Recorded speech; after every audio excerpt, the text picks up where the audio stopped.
right, so I'm currently on the phone with Richie. He's another musician that reached out about the current interview series. So I'm going to go ahead and give him the chance to introduce himself. Hi, my name is Richard Warwick, and I go by House of Warwick. I'm a solo artist. House of Warwick, nice, very nice. I like it. So with these interviews, I always like to find out about who the musician is and where they found music. So why don't you go into some detail about what age were you when you first found music? What about it was inspiring to you and made you want to pursue it and be a part of it? My dad was a drummer, so he took me with him quite a bit rather than us going in the backyard and passing the ball around. Mm-hmm. For the most part, it was going back and forth in bars, helping him set up. My grandmother was a pianist. I have a few uncles that were into music as well, but I don't think I got real serious about it until I got into my aunt's music collection when I was maybe 10.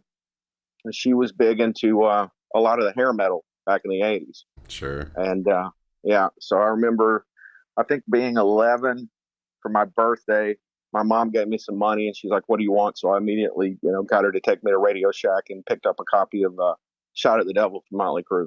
Nice. So from there, just, really, really big into listening to music. It wasn't until I was maybe 13 that I discovered the Ramones. Mm-hmm. And got real big into the Ramones. And I'm like, that I could probably actually play that. So I begged my dad for a guitar. He bought me I think it was a BC Rich Warlock. Oh, and sure. It's set in the closet for about a year. Okay. But I slowly just started to, I'm self-taught. So, Mm-hmm. I want to say maybe by the 7th grade, I met some other kids that wanted to start a garage band. And throughout my teenage years, it was just going back and forth in little garage punk bands and that sort of thing. I want to say I was maybe 20. I got married, bought a house, and from there it was just nothing but work. And I kind of put music on the back burner altogether. Mm-hmm. Got into industrial music, started slowly buying a lot of electronic equipment and that kind of thing. Started recording some stuff at home, but I didn't get into playing out like on a regular basis, like every weekend, Mm-hmm. really until I was probably 27 or 28. And Okay. from that point, I was in a band for maybe about 10 years, and did nothing but vocals. And it was kind of like it wasn't punk industrial or anything like that. It was more like stoner rock, like Black Sabbath, that kind of thing. Sure. From there, kicked around in a couple of other bands. The last one that I was in, I was actually playing bass by the end of it. And we were doing just like straight up punk and then a lot of surf punk.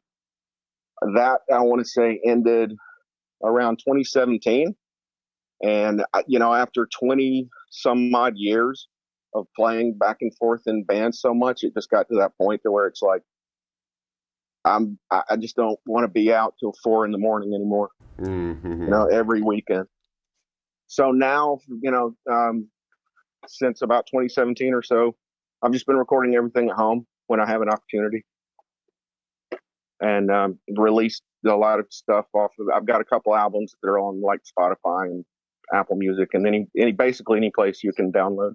Okay, and it sounds like early on you suggested that you attempted to learn guitar and it took you a little bit to get into it, but Yeah. then you also kind of expressed that you went on to learn more instrumentation. Would you kind of say that with the stuff that you're recording independently that you're doing all the instrumentation for it and everything, or do you have people coming in to do like session work? So far, I would love to collaborate with I've collaborated with some of the other musicians I've played with in my area, Mm-hmm. because a lot of them are doing the same thing nowadays. Sure. But yeah, so far, everything that I'm putting out, I'm doing on my own.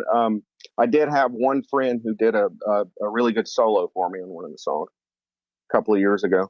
Now, as far as the drums, that's all, I program all the drums. Okay. It's funny because my dad was a drummer and really got me into music, but I mean, I can keep a beat. That's about it. Mm-hmm. But as far as synth, piano, guitar, bass, vocals, yeah, I'm doing all of that. Okay. And so it kind of sounds like you have a pretty broad experience. You've done the whole garage band thing, you've done the weekend gigging thing. Where do you think you found your best avenue for outlet, like style of music? Um, well, like I said, I was, when I was a kid, I was big into a lot of metal. Hmm. Became a huge Iron Maiden fan. Obviously, the Ramones. I love the Cramps.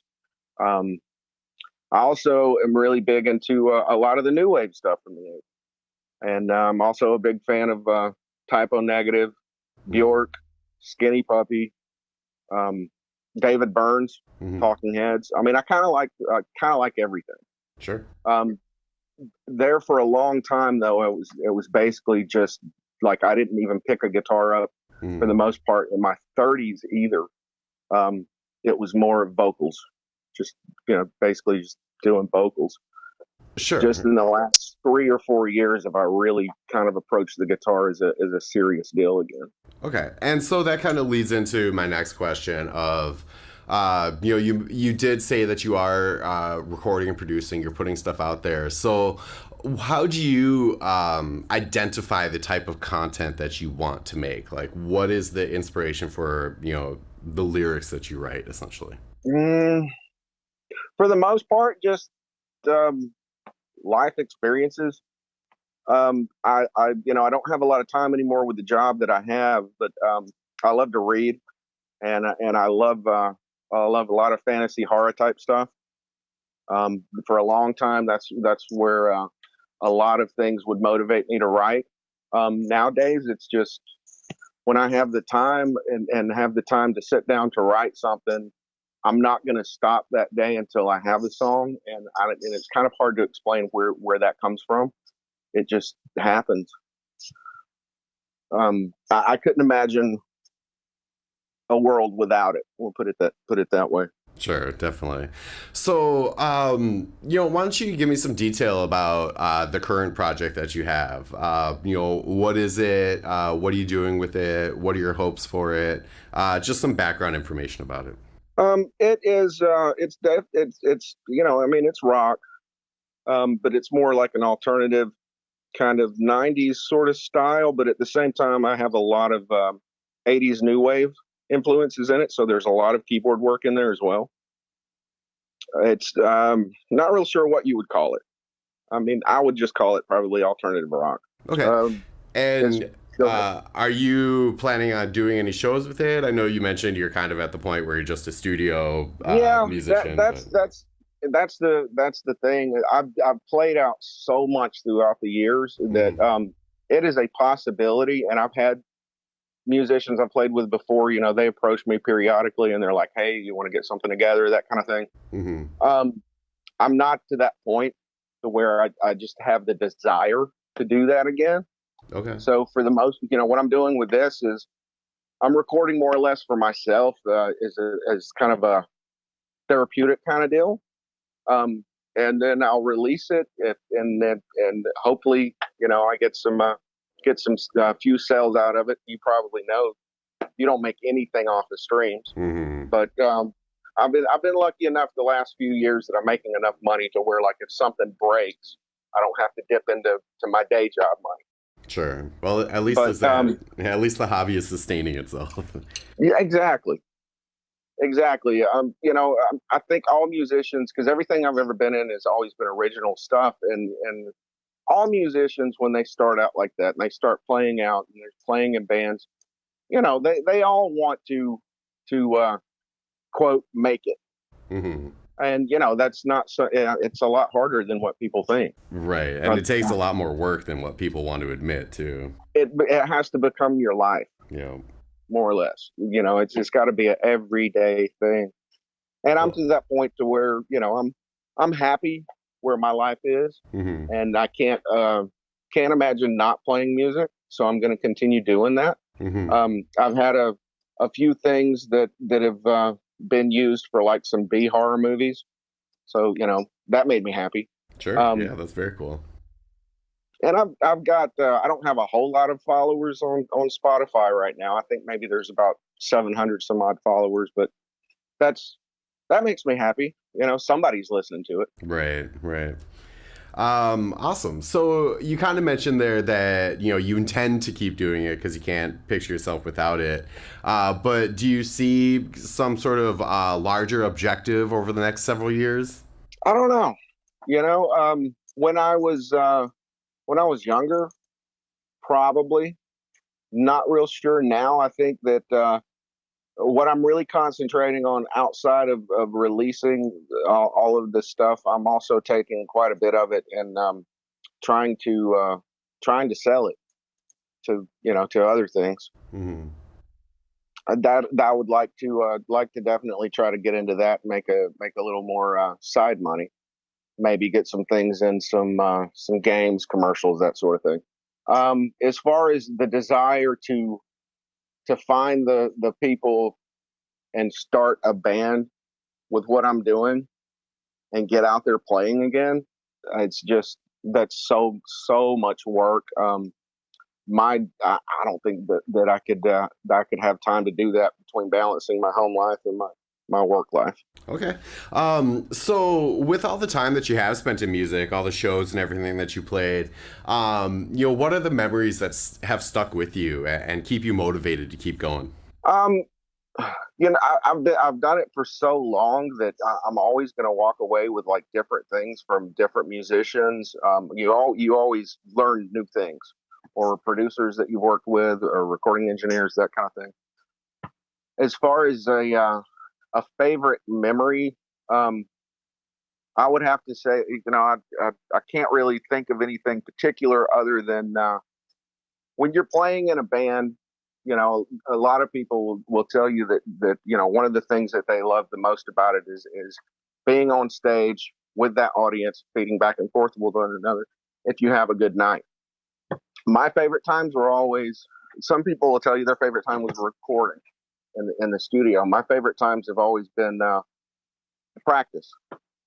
You have a group of guys and you start creating something, and then it just clicks, and by the end of the session, you've got another good song.